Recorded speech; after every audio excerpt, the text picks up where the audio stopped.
Hi guys, welcome back to another experiments video. Today we will be doing the baking soda and vinegar experiment with some twists along the way.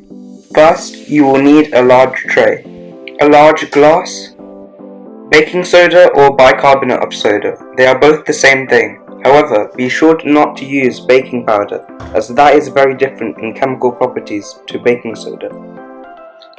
You will also need vinegar, but balsamic vinegar is best for this, as it causes the biggest reaction. A teaspoon or tablespoon. Finally, you will need a special kind of container. Make sure that the container lid is not a screwed-on type. To do this, check that there are no ridges on the sides of the lid of the container. I will now show you the basics of the reaction, with a small amount of baking soda and vinegar.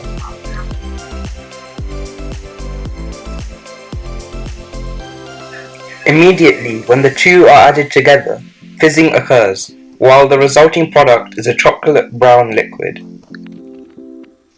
Chemically, what is occurring is that the dilute ethanoic acid, which is vinegar, reacts with the sodium bicarbonate, which is baking soda.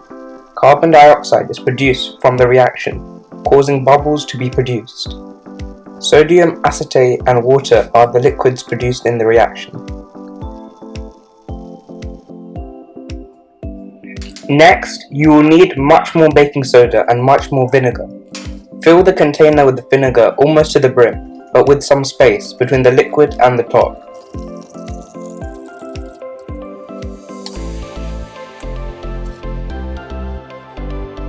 Fill the lid with a good amount of baking soda and add the two together.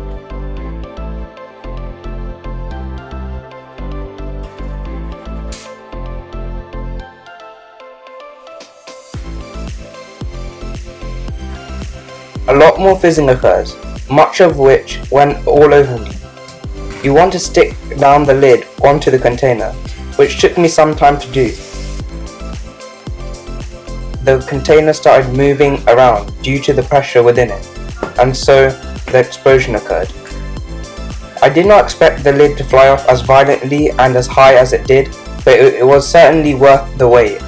You can use what I just showed you to make your own baking soda vinegar bombs to use with your friends.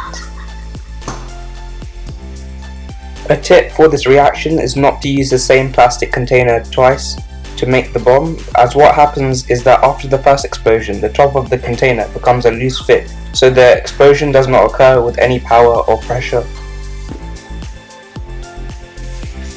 To end, I want to show you why you should not reuse the products of the reaction as a substitute for pure vinegar in a new reaction with baking soda.